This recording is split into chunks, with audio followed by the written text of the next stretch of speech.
Hey everybody, this is my regular end of the month video where I would usually discuss my most worn, and this year what I've started back in January when I did my end of January video. I decided to, I guess, inaugurate a little award that I give out, and it's a scent of the month. So last January I gave that to Francesca Bianchi's Under My Skin.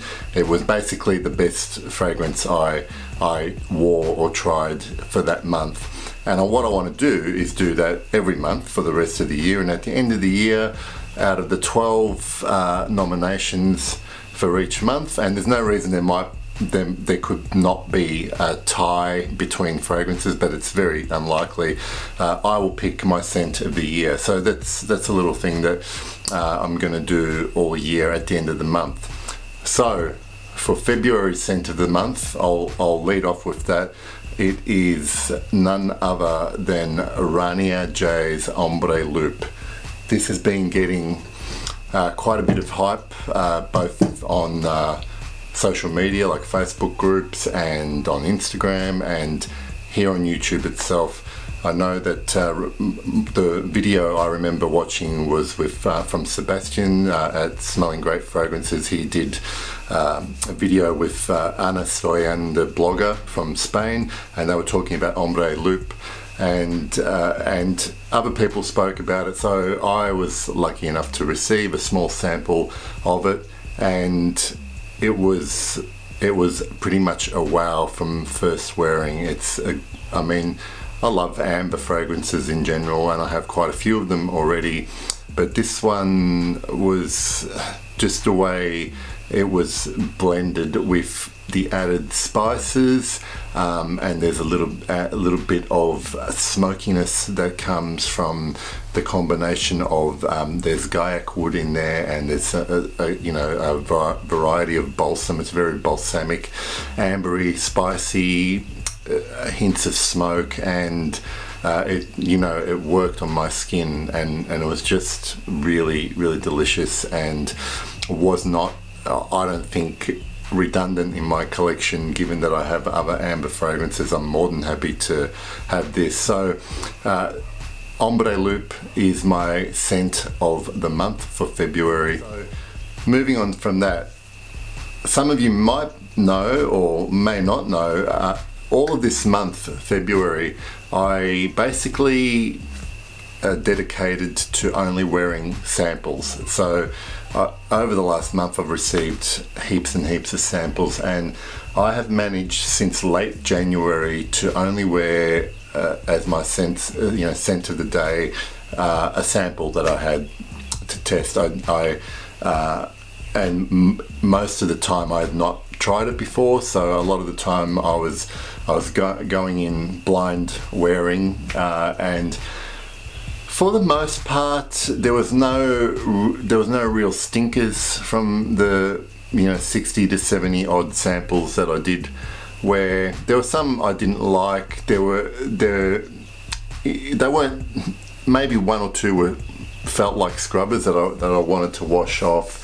There were a couple that smelled okay and just did not last, and at last, like I couldn't smell it on my skin for an hour or two.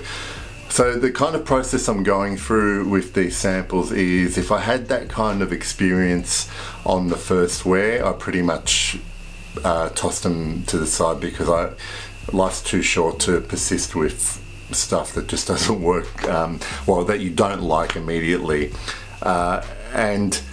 and I'm talking about a real dislike, a real bad first impression, and usually you don't come back from that. Very rarely it's happened to me where I've grown to like something that I really hated initially, but because we're talking about a bunch of samples, I was kind of a bit more stricter about my criteria and become more discerning about what I would persist with. So in order for me to not toss the sample or give it away, and keep it for further wearings and testing, I actually had to quite enjoy wearing it. Some of them were borderline in that I need to give them another wear because I wasn't absolutely sure, and there was probably a handful that I really liked wearing first time, and then it took me by surprise.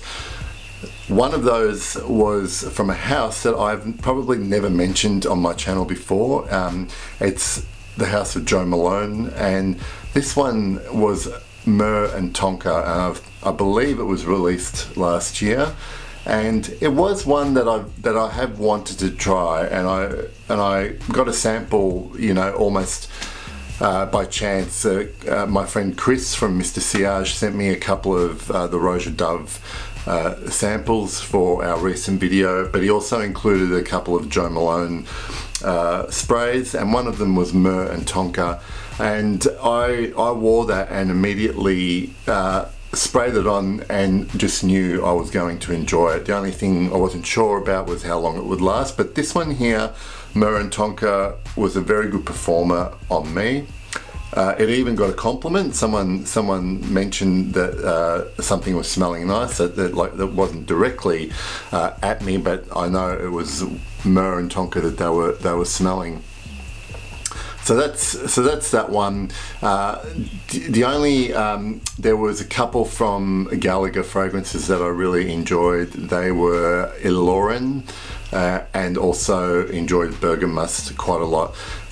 And recently I retried my little decant of Xerjoff's Ivory root, and I must say that I hadn't worn it for several months, and I'm pretty blown away by it actually. And I did a review on it months and months ago, and back then I'm pretty sure I did like it. I gave it a good review.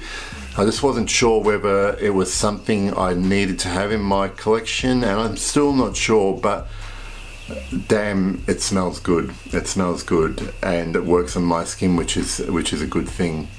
And one of the other houses that I tried, I got 3 samples from the house of Bruno Fazzolari. They were Faux Secret. I'm not sure I'm pronouncing that correctly. Faux Secret, Lamp Black, and Ummagumma.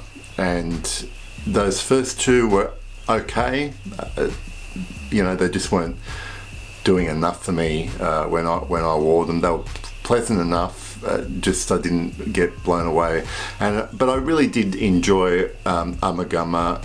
It was a lovely gourmand fragrance, and not too heavy, which is what I liked about it, but sweet enough. And the only thing about that kind of fragrance for me is that I don't kind of look for those fragrances to wear that much anymore, and doubtful whether, even though I liked it, I would pursue a full bottle. But that was one of the ones I liked. So there were others. There were many others that were good as well. But I wanted to mention those and pretty much talk about the fact that that's all I've been doing for this last month, is testing samples.